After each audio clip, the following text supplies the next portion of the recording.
Hello, hello, hello there, everyone. How are you this morning? It's Patricia Hayes here with your Coffee Time Career Chat, Authentic Networking Edition. And I am super excited to be back with you today here in my home office. I've been, jaunting around the country, or at least half the country, the last couple of weeks, dropping a certain young lady off at a certain university, and I'm back, and I'm super glad to be back, and here to start sharing with you all anew. We took a break next week, so you did not miss out. So we're starting fresh with a brand new series that's networking as a professional growth tool. We'll be starting today. I think it's going to be like a 4-part series. We'll see. And but before we dive into today's specific topic of leveraging your network to make difficult decisions, first, an introduction for those of you who are joining me for the very first time. My name is Patricia Hayes. I am a executive advisor, career empowerment coach, and authentic networking strategist who loves working with people to up-level themselves and their careers as they build out their executive presence, as they build out sustainable professional relationships in order to achieve their professional goals, their business goals, purposefully in an authentic manner that's true to their personal values and beliefs. And I love doing this work. It's been quite what's the word? Not beneficial is not the word I'm looking for. It is beneficial, but rewarding. That's the word I'm looking for. I am I won't say recovering attorney because I am still a practicing attorney, but that practicing law is my first job, my first profession, and registered lobbyist for many years and working in the policy and legislative environment, which gets me to my love for networking and for building out sustainable professional relationships, because that's really what we're talking about. So all of that said, let's jump right in today with our new topic, with the new theme. All right. So with the new theme for this series is networking as a professional growth tool. And people don't necessarily think of it that way. A lot of times people are just presuming networking as in, oh, I just need to go meet some people so I can get that next job.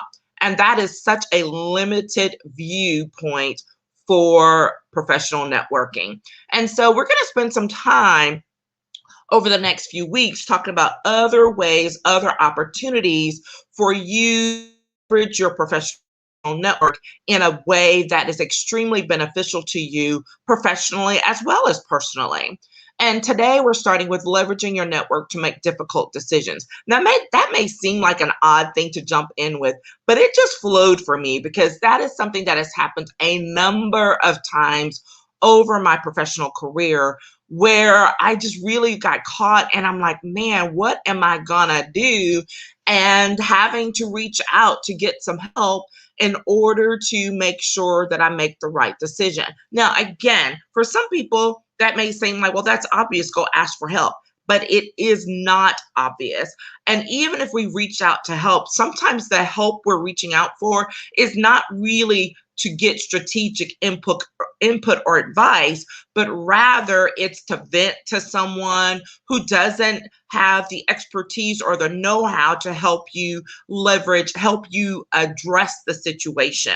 So we're going to talk more about that in these terms of making sure you're seeking help from the right people, from the people within your network, in order to make those difficult decisions that come up along the way.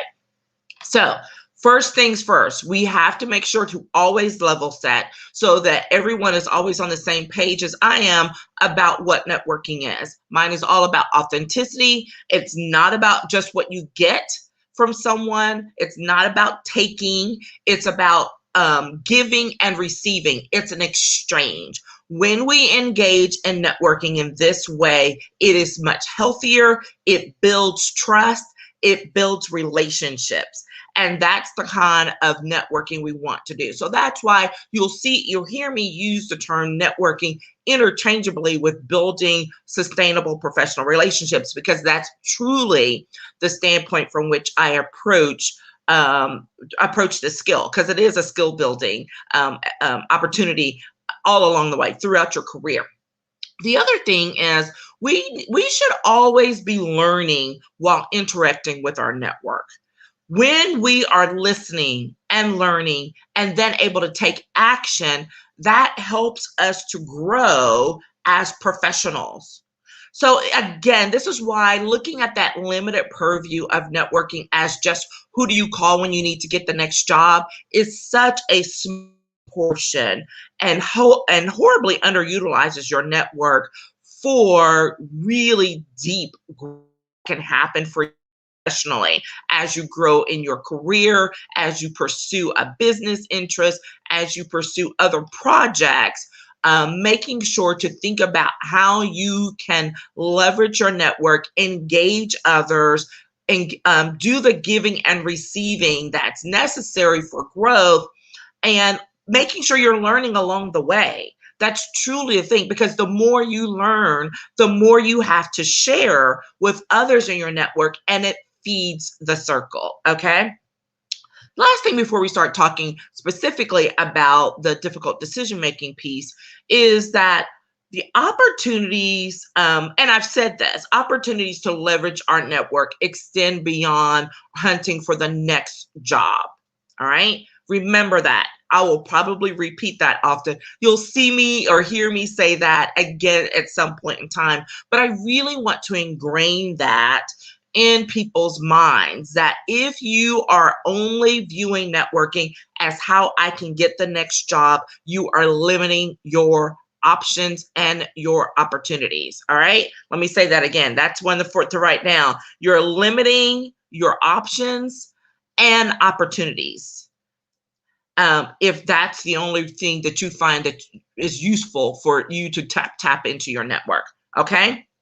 All right. So here's the thing. When we are faced with difficult decisions, and we are, if you have not yet, that may mean that you're a little young in your career or in your business, but trust you me, those difficult decisions are on the way.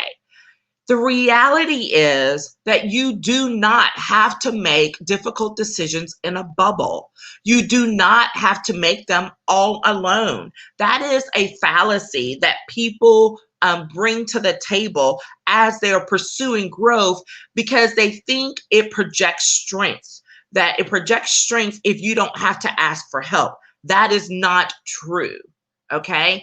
And you can actually damage trust that people have built up with you if you project this false sense of strength and then have to show, well, no, I really wasn't as quote strong as I projected. I really do need some help. Well, then people are kind of not, that impacts your trustworthiness, because they're like, well, what is it? Which one is it? How do I know who I'm really dealing with? Right? That's a totally different topic. We've talked about leadership and vulnerability in these parts before, and I encourage you to go check that out in one of the earlier coffee time career chats. But specifically for this, when it comes to making those hard decisions, we often are going along with that falsity that I have to be able to do this on my own. And that is the worst decision that you can make. You want to talk about making difficult decisions. Before you even get to making a decision about what it is you're going to do or how you're going to handle a specific situation, that first decision of whether or not you reach out for help is absolutely crucial. Now, this is not me preaching at you. I am talking about what I know. Rarely do I present something here that I haven't experienced directly myself or have coached clients to address. And so I will say for this one, there have been many a time when I thought I had to deal with something on my own. That's about fear. That's about insecurity, right? That's being based off of all these external things that feed into that mindset. And so that requires some work to overcome, to address, to keep growing in that journey. It's not that it absolutely ever goes away, but it does lessen because that is kind of our natural tendency, particularly if you live in the US, where it's kind of like that whole, go, pull yourself up by your bootstraps type of thing. That is not sustainable. I am here to tell you that is not a sustainable position. And I encourage you to start looking at how you can back away from that position and take on one where you seek out advice and help to help you make sound decisions, to help you make greater strides in your profession, in your career, in your business, because you are leveraging the brains of other people. Okay. So we're talking about when you're making those professionally, making those difficult decisions, they can be anything, from a leadership perspective as firing or reprimanding an employee. Those are really tough. I've had to do those a few times and they are really, really difficult. If you're interacting with a supervisor or upper management on a touchy issue, like how do you handle that? Well, guess what? If this is your first time addressing a matter like this, or it could be your 10th, they become very unique situations. The difficulty is if you don't have the experience or the know-how to address those within your own self, then how can you honestly expect to know how to address the situation in the best way? Do you see that kind of catch 22 there? And so it's really important to think about that when you identify those issues, when that situation comes up, that literally one of the first things you do is to sit down and think, who can I call that I can get some help from? Okay. Now, I'm not saying to violate any rules or requirements around confidentiality with all of those type of things. There are always ways in which, excuse me, there are always ways in which you can bring up a situation and to do it in a confidential manner, in a objective manner, without revealing confidences or confidential information, all of that, right? So this is talking about situational. If you're saying, hey, if you're calling up someone that you know has been in the business for 20 years and you've only been around 10, it's like, hey, can I schedule a coffee or can we go to lunch? I really need to have a conversation, a situation that I'm facing, so that I can know that I'm, not crazy. I've had a lot of those like, hey, I need to run something by you because I'm not sure if it's my imagination or if this is really a problem, or in order to get some greater advice that's outside of your scope of expertise and or knowledge. All right. Um,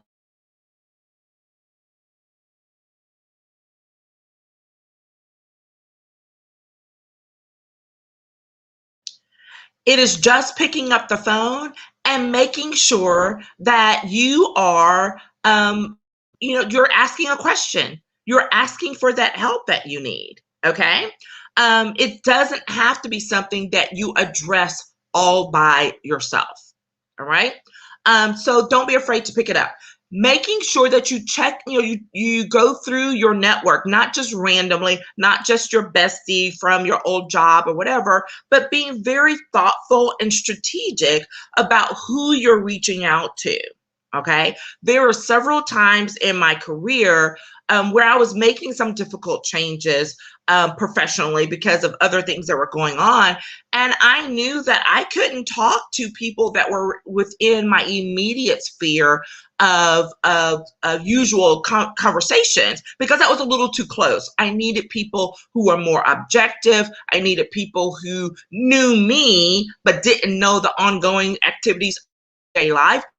I could get objective input from them that wasn't colored by saying, oh, yes, those political situations are going on and all of that type of thing. I've done that numerous times. I have encouraged people to do it.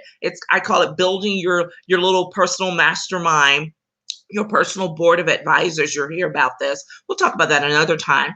But in order to seek out people, and that doesn't have to be a static group of people, right? It can be specific to the need and who you want or what the situation is at that particular time. So the folks that I reached out to while making a significant job, a career change during a difficult time, may not be the same people that I reach out to, let's say, for when I had to reprimand or prepare to fire an employee. Okay. So there's other ways also, like if you're a member of certain professional associations that provide for some peer group counseling, peer group interactions, so that you can share methods, ideas, support. Those are always great. Coaching opportunities, having an accountability partner, whatever it may be, those are all ways that you can tap into your network and to get some additional assistance on a situation. I get tapped a lot, particularly, of course, for career transition issues, but also when someone recognizes, hey, there's something else going on here, and I really just need an objective brain in order to help me analyze it, to help me work through it. All right. So those are some of the first things. Personally, all right, we've talked about situations professionally, but personally, believe it or not, you may need to tap into your professional network to address personal situations. How does that look? What does that look like? Well, I've known people who, whether it's a resource, I know I've done it myself. I can remember when my kids were little and I looked up one day and I was down at the Capitol at work. My husband was in class across town and I realized, oh my God, the kids have to be picked up in 20 minutes and there's no one to pick them up, right? And I mean, we worked it out. But then I called one of my other lawyer friends who worked for a large state agency, practiced law for them, had a husband who traveled a lot. And I was like, hey, lady, I just want to know, what do you do for childcare? How do you handle your childcare situations with y'all's busy schedule? Because I just had this thing happen and it just scared me to death. And she was like, oh my gosh, you really need to go consider doing this. Like, go hire someone to pick up your kids and take them home for that bridge time when you need it, and then let it go. And I was like, oh my gosh, I hadn't thought of that. And when we talked about what those type of people are, they would already have their background checks. They were already trained as child care providers, and they just need an extra few hours, after their regular work to come. And I did that, and it resolved my issues immediately. My children loved the young woman that I hired to do that. She was grateful for the extra cash, and it worked out beautifully. Right? But guess what? I got that idea from one of my professional colleagues, and a fellow attorney that I knew had to have been experiencing something similar, right? Do not be afraid to tap your professional network for personal matters. Yes, depending how sensitive the issue is or whatever, you may want to be very discreet, or you want to be more careful about who you tap, but that doesn't mean not to do it.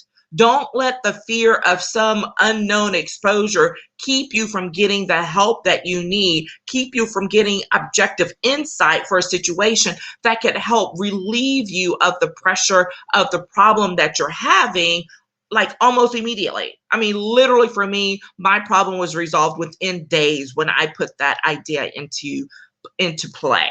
All right. So I want you to think seriously about that.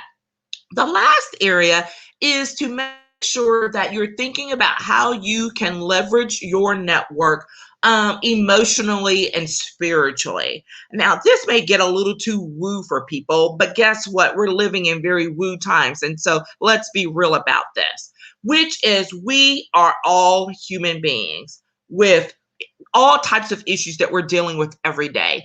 Deaths in our families, divorces, burnout, all of these things, okay? They are very real. And guess what? You can tap into your network to ask for support or ask for recommendations on resources for support on any and all of those things. Okay. This is definitely something that you want to be able to seek counsel within your established network in order to get the support that you need. Because guess what? It provides a safe space. You're already working within a group of people that hopefully you know, some of them you know better than others, clearly, but or they're familiar at least with your work and things like that, right? And so that's a great leveraging spot, a great jumping off spot in order to explore this. I know that I've had to tap into mine numerous times, depending on what the situation might be, right? And when I did, and when you share with someone, here's a couple of different things that happen. Number one, you find out you're not by yourself. You're not the only one experiencing X, right? Which provides a great deal of relief. Secondly, you get access to resources that you may not have even known existed. When people say, hey, go call this person, go explore this program, this is available. A great example of this is for attorneys. I'll use this as an example because it is well known for throughout careers that attorneys have high levels of stress, increased numbers of burnout, and that there are extreme uses and abuses of alcohol and drugs, and unfortunately increasing suicide rates. So what did the state bars and the national bars do? They have a whole program that is built around specifically providing support to lawyers, to attorneys who are facing distress for whatever reason. All right. Any attorney, if you're licensed in that state, in that area, can get access to those services. Okay, that is something that is of extreme value to attorneys. Okay, that I don't know, but I believe that there are all kinds of resources like that at varying levels of professions. And even if it's not specifically through your professional group or your professional association, then when you talk to other people, you find out about where those other sources of support are that are similar, that can help you to address with those things. Okay. So this is just one of those great conversations to have, that it's great for journaling. I'm a big fan of journaling, to just kind of sit down and say, you know what, if I were to face some difficult decisions regarding X, who would I reach out to? And sometimes having that thought a little bit early is extremely helpful, because when the time comes, you have an idea. You're not being stressed or feeling like, oh, I can't reach out to that person. So I encourage you to take a little bit of time, quiet time this week, jot down some notes on your thoughts about this, and then jot down some notes and thoughts about who it is in your network you would reach out to first or second even, in order to address difficult decisions in any of these areas, right? Professionally, personally, from an emotional or spiritual standpoint. Okay. I hope that's been helpful to you today. That's all I have. Super excited about being back with you all. I look forward to following up. We're going to be having some master classes to come up and some other opportunities for the fall. So I encourage you to keep an eye out, check out my page, and we'll be able to continue these conversations in the coming weeks. If you have any questions, do not hesitate to reach out. I'm always available. It's just a short direct message or email away. Take care, everyone, and I'll talk with you again soon. Bye-bye.